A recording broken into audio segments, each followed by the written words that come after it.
Assalamualaikum warahmatullahi wabarakatuh. Perkenalkan, saya Fadilatul Jannah, mahasiswa program studi Magister Sains Manajemen Universitas Airlangga dengan NIM 246221004. Pada kesempatan kali ini, saya akan mempresentasikan materi mengenai uji regresi variabel dummy dan uji regresi data panel, yang dimana saya membuat video ini untuk memenuhi tugas ujian akhir semester mata kuliah Ekonometrika Keuangan yang diampu oleh Bapak Dr. Rahmat Setiawan, SEMM. Baiklah, kita langsung saja ke materi yang pertama, yaitu mengenai regresi variabel dummy.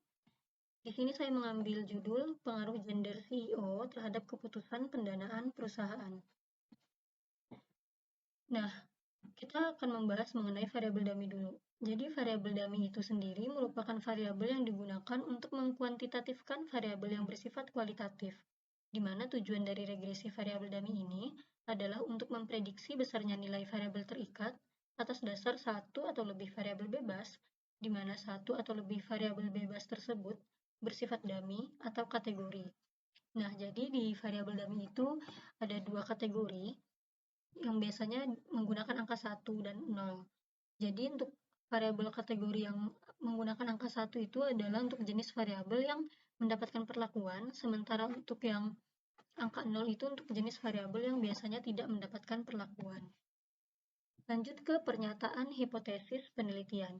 Jadi, di sini saya menggunakan satu variabel bebas berupa variabel dummy dan juga satu variabel terikat berupa keputusan pendanaan perusahaan. Jadi, untuk pernyataan hipotesisnya saya di sini hanya ada satu hipotesis penelitian, yaitu pengaruh gender CEO terhadap keputusan pendanaan perusahaan.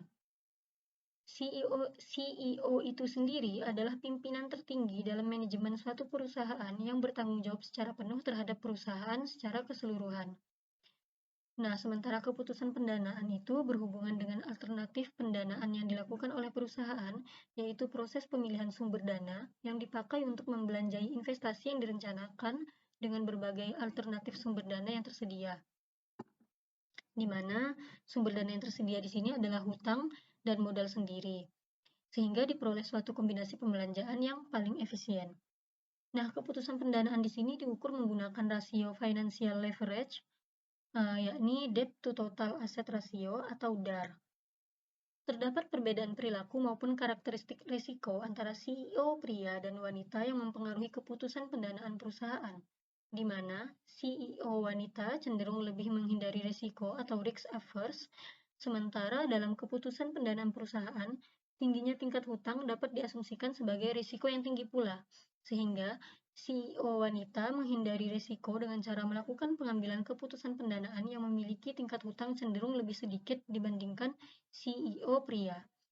Berdasarkan penjelasan ini, maka hipotesis penelitian di sini dapat dirumuskan sebagai berikut, yaitu perusahaan dengan CEO wanita cenderung memiliki tingkat hutang lebih rendah dibanding perusahaan dengan CEO pria. Lanjut ke pernyataan hipotesis statistik.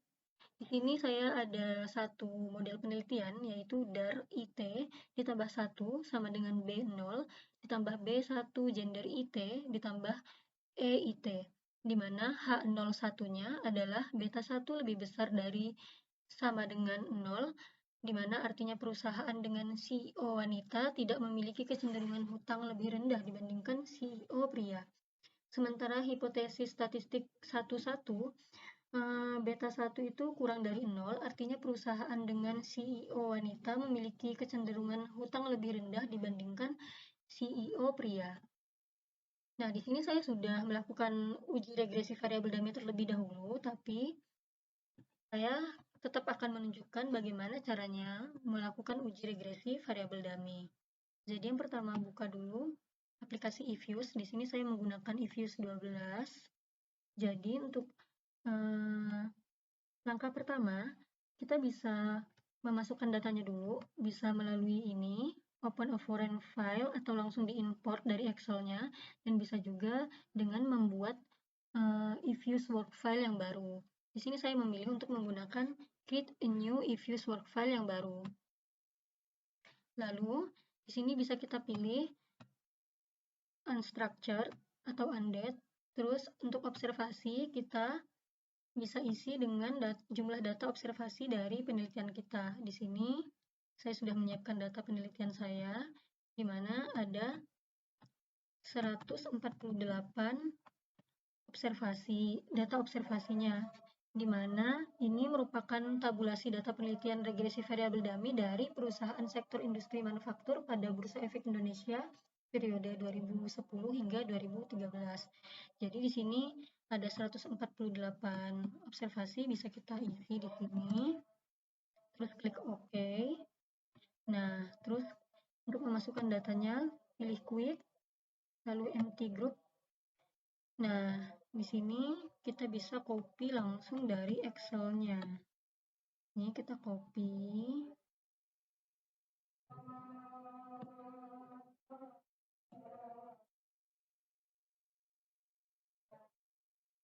Ini ada 148, kita copy. Lalu kita pastekan di sini. Setelah di paste, kita bisa ganti nama variabelnya dengan variabel penelitian kita. Di sini variabel X saya adalah gender, sementara untuk variabel Y-nya adalah dar.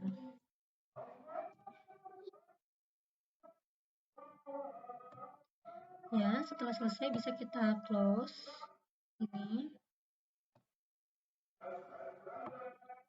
Setelah itu kita bisa langsung memblok variabelnya. Di sini ada dar dan gender, terus klik kanan, pilih open as equation, lalu di sini itu udah ada petunjuknya ya. Jadi kan di sini variabel y itu di depan sesuai dengan model penelitian kita. Jadi model penelitian saya di sini dar, terus konstanta, lalu gender. Setelah itu tinggal kita klik OK. Nah, di sini itu langsung muncul ya hasilnya. Nah, bisa dilihat di sini probabilitasnya untuk yang gender itu ada 0,3637. Nah, ini sama dengan yang sudah saya masukkan ke PowerPoint. Nah, di sini. Baik, sekarang saya akan lanjut ke sini. Nah, jadi untuk hasil uji regresi variabel dummy di sini itu interpretasinya di slide selanjutnya. Nah, dari hasil regresi variabel dummy tadi itu dapat diketahui bahwa nilai konstanta dari variabel dar itu sebesar 985,9128 dan nilai koefisien regresi gendernya sebesar minus 985,4854, sehingga persamaan regresinya dapat ditulis seperti ini ya. Terus untuk interpretasinya, konstanta sebesar 985,9128 itu menandakan bahwa nilai konsisten variabel dar adalah sebesar 985,9128. Lalu untuk nilai koefisien yang regresi standar gender ini, maksudnya untuk nilai koefisien regresi gender ini itu bernilai negatif kan di sini, yaitu sebesar negatif 985,4854. Nah, angka ini menandakan bahwa arah pengaruh dari variabel gender CEO terhadap DAR atau keputusan pendanaan itu bersifat negatif. Atau dengan kata lain, perusahaan dengan CEO wanita akan menurunkan keputusan pendanaan atau nilai dari DAR itu sendiri. Lanjut ke pengujian hipotesis dan kesimpulan. Jadi, diketahui nilai probabilitas untuk pengaruh gender terhadap DAR itu nilainya 0,3637, di mana itu lebih besar daripada nilai probabilitas alfa 5%, 0,05. Dan nilai T hitungnya yaitu sebesar negatif 0,91170 itu juga lebih besar dari nilai T tabel, yaitu negatif 1,65529, yang menandakan tidak terdapat pengaruh antara variabel gender terhadap DAR, sehingga dapat disimpulkan bahwa H01 diterima, sementara hipotesis penelitian H1 dan hipotesis statistik H11 ditolak. yang berarti tidak terdapat pengaruh gender CEO terhadap keputusan pendanaan, atau dengan kata lain, perusahaan dengan CEO wanita tidak berpengaruh terhadap tingkat hutang perusahaan. Baiklah, sekian pembahasan mengenai regresi variabel dummy. Kita lanjutkan ke pembahasan mengenai regresi data panel.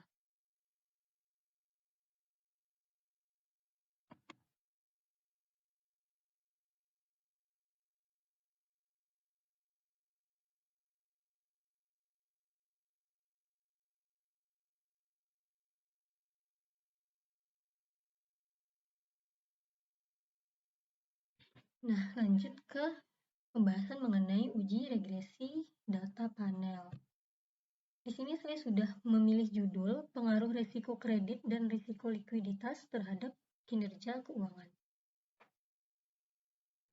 Yang pertama, kita akan membahas mengenai definisi dari apa itu regresi data panel.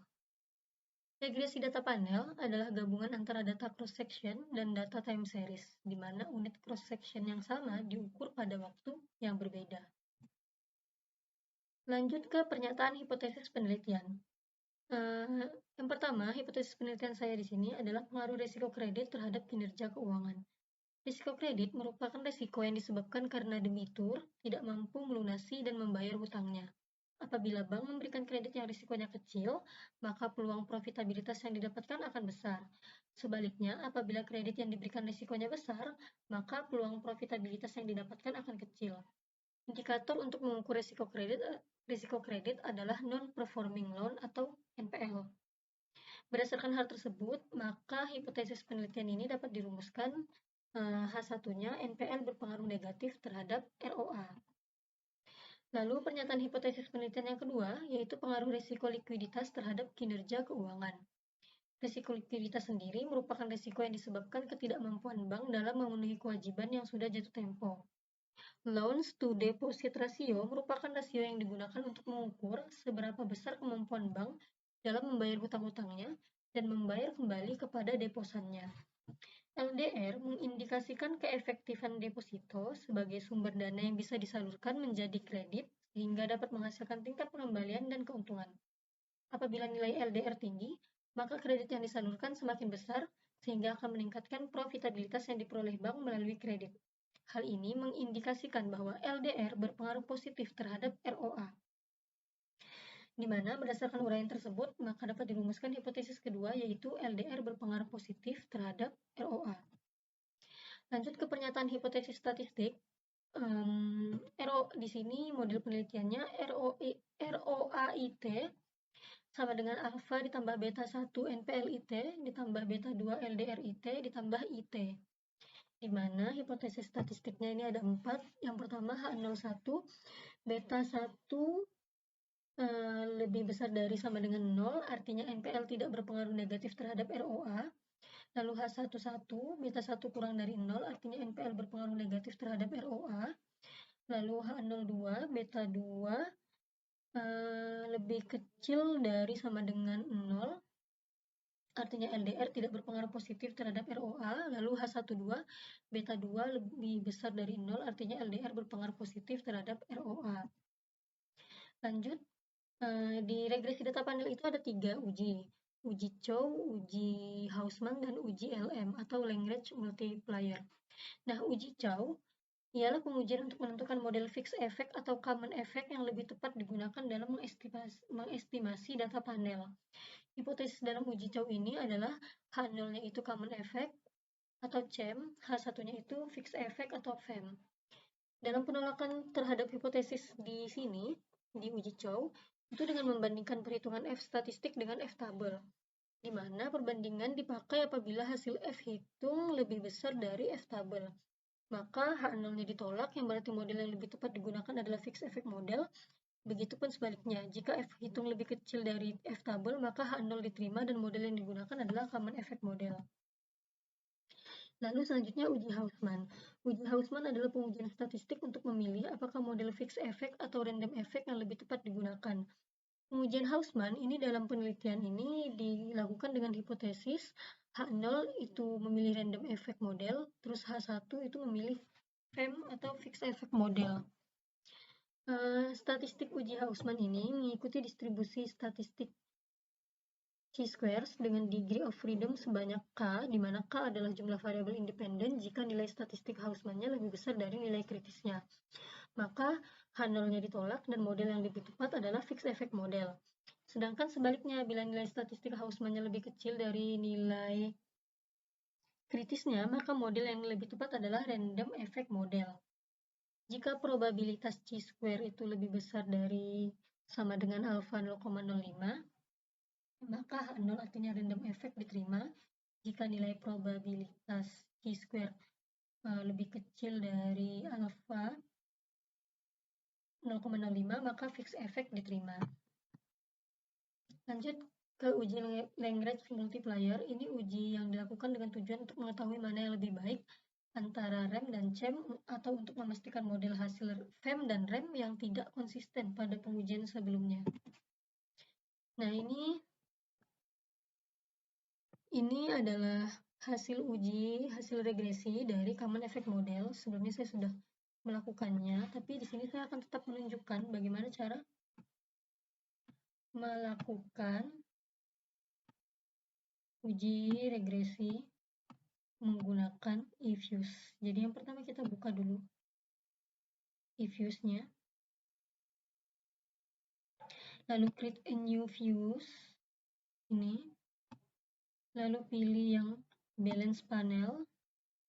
Frekuensinya annual karena memang saya menggunakan periode yang tahunan. Lalu untuk start date-nya itu observasi saya dimulai pada tahun 2014. Lalu diakhiri sampai 2018. Untuk cross section-nya itu ada 30 perusahaan. Jadi total observasinya ada 150. Terus kita selanjutnya tinggal klik quit empty group. Kita copy. Di sini saya sudah menyiapkan data penelitiannya dengan objek perusahaan subsektor BUSN pada Bursa Efek Indonesia periode 2014 hingga 2018. Di sini observasinya 50 ya. Di copy, lalu di paste. Ini 150. Nah, di sini kita bisa ganti nama variabelnya. Di sini ROA. Lalu ini adalah NPL.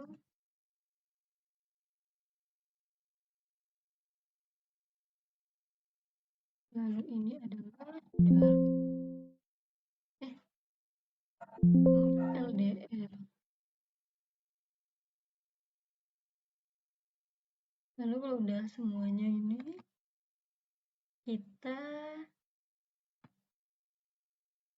close. Terus kita tinggal blok variabelnya dari variabel ROA ke NPL LDR. Klik kanan, open as equation. Lalu kita tinggal ketik saja ROA sebagai variabel terikatnya, lalu konstanta, lalu X1 NPL, lalu X2 LDR, lalu panel option non. Di sini ada pilihan non, fix, dan random. Non ini untuk common effect. Kita klik OK. Nah, ini adalah hasil dari common effect modelnya. Sama dengan yang telah saya masukkan di sini. Kita bisa simpan dulu, kita freeze, terus kita kasih title M, biar tidak hilang. Minimize, lalu ini di close.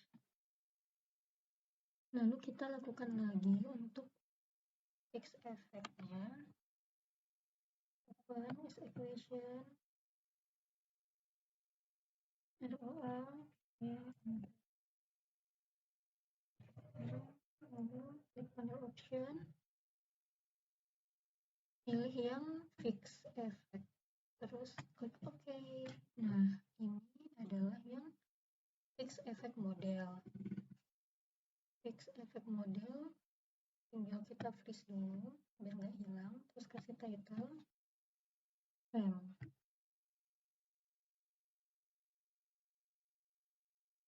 Nah, itu bisa diminimize. Nah, dari sini setelah udah melakukan regresi CHAM terus FEM, sekarang kita langsung ke uji cow untuk membandingkan antara FEM dan CHAM.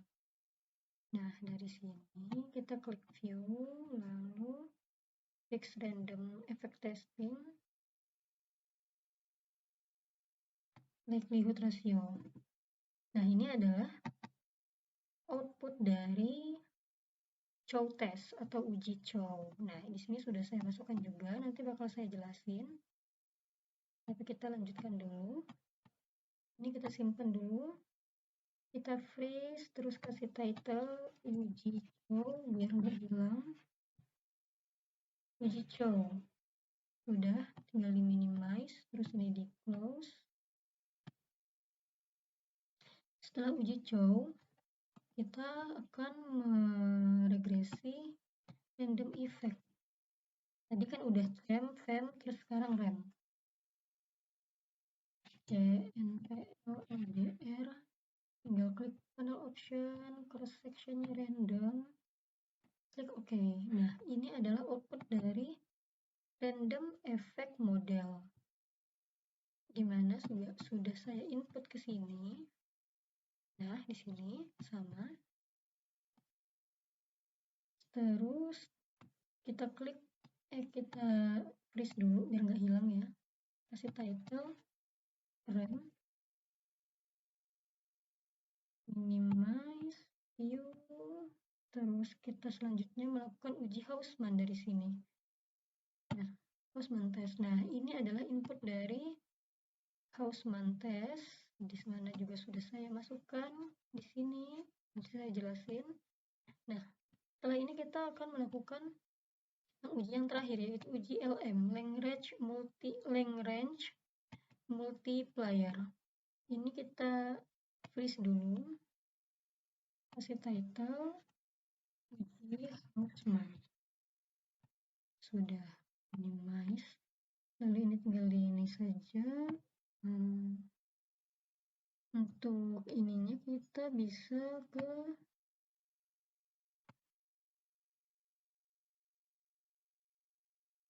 estimate. Nah, di sini kita balikin lagi ke non.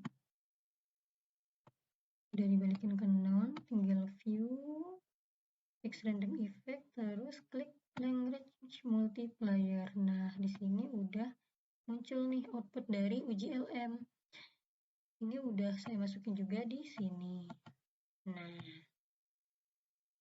Nah, jadi sekarang kita freeze, terus kita kasih title uji. Nah, sudah semuanya. Jadi ini CHAM, FEM, uji cow, RAM, lalu uji Hausmann, dan yang terakhir uji LM. Sudah lengkap ya. Sekarang kita kembali ke PowerPoint-nya untuk interpretasi. Nah, di sini ini adalah common effect model. Bisa dilihat di sini nilai probabilitasnya. Terus juga efek ini. Nah, baru setelah itu kita membandingkan antara CHAM dan FEM dengan uji cow. Nah, di sini adalah hasil uji cow-nya. Nah, di sini ada nilai probabilitas. Cross section F-nya, di sini kan dinyatakan bahwa hasil uji cow pada tabel ini menunjukkan nilai probabilitas cross section F-nya itu 0,0000, itu lebih kecil daripada 0,05 sehingga H0 ditolak dan H1 diterima. artinya fixed effect model yang lebih tepat digunakan untuk dibandingkan dengan common effect model untuk mengestimasi data panel. Jadi, di sini yang terpilih adalah fixed effect model. Lalu setelah tadi melakukan uji regresi FEM, terus hasil uji Chow, di sini kan yang diterima adalah fixed effect model. Terus kita lanjut ke melakukan random effect model. Ini hasilnya.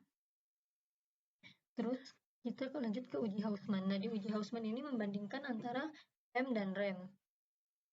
Nah, dari hasil uji Hausman ini pada tabel di samping ini dapat dilihat bahwa nilai probabilitasnya itu 0,2710 atau lebih besar daripada alfa signifikansi 0,05, sehingga dinyatakan bahwa H0 diterima dan H1 ditolak, artinya REM lebih baik daripada FEM. Kan terjadi ketidakkonsistenan nih antara uji Chow sama uji Hausman. Sebenarnya itu udah jelas sih. Yang terpilih sebenarnya adalah REM, karena kan di uji Chow itu fixed effect yang terpilih. Sementara common effect udah tereliminasi. Nah, di uji Hausman ini membandingkan FEM dengan REM, yang terpilih adalah REM. Otomatis sebenarnya yang digunakan adalah REM. Cuman nggak apa-apa, kita melakukan uji lagi tadi, uji Lagrange multiplier. Nah, di sini udah ada hasil ujinya. Tadi sudah saya tunjukkan cara ujinya. Dari mana dari hasil uji LM ini pada tabel ini dapat dilihat bahwa nilai probabilitas Bruch-Pagan ini nilainya 0,0000 atau lebih kecil daripada alfa 0,05 sehingga H0 ditolak dan H1 diterima, artinya REM lebih baik daripada FEM. Jadi hasil akhirnya yang dipilih adalah REM atau Random Effect Model. Nah, ini interpretasinya. Berdasarkan hasil dari sini, random effect ini, itu persamaan regresinya dapat dituliskan seperti ini. Nah, nilai konstantanya itu sebesar 0,019254, itu besaran konstantanya menunjukkan bahwa variabel-variabel independen dapat dikatakan konstan.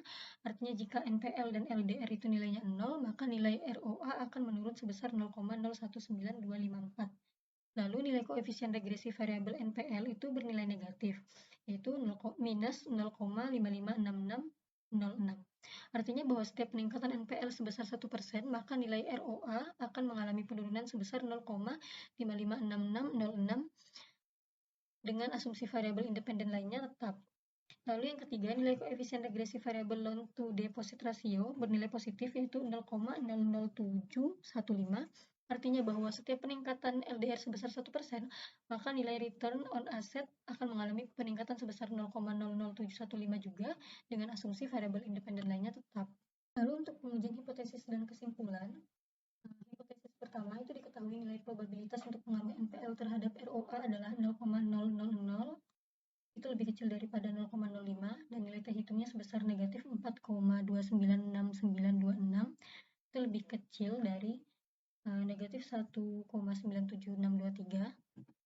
atau nilai T tabelnya, sehingga dapat disimpulkan bahwa hipotesis penelitian H1 dan hipotesis statistik H11 diterima, yang berarti terdapat pengaruh negatif signifikan NPL terhadap ROA. Lalu untuk hipotesis kedua, diketahui nilai probabilitas untuk pengaruh LDR terhadap ROA adalah 0,1420, yang lebih besar daripada 0,05, dan nilai T hitungnya sebesar 1,476461, lebih kecil dari 1,97623, sehingga dapat disimpulkan bahwa hipotesis penelitian H2 dan hipotesis statistik H12 ditolak, dan H02-nya diterima, yang berarti tidak terdapat pengaruh positif signifikan terhadap LDR terhadap ROA. Nah, sekian penjelasan atau presentasi saya mengenai regresi variabel dummy dan regresi data panel. Atas kekurangannya saya mohon maaf. Wassalamualaikum warahmatullahi wabarakatuh.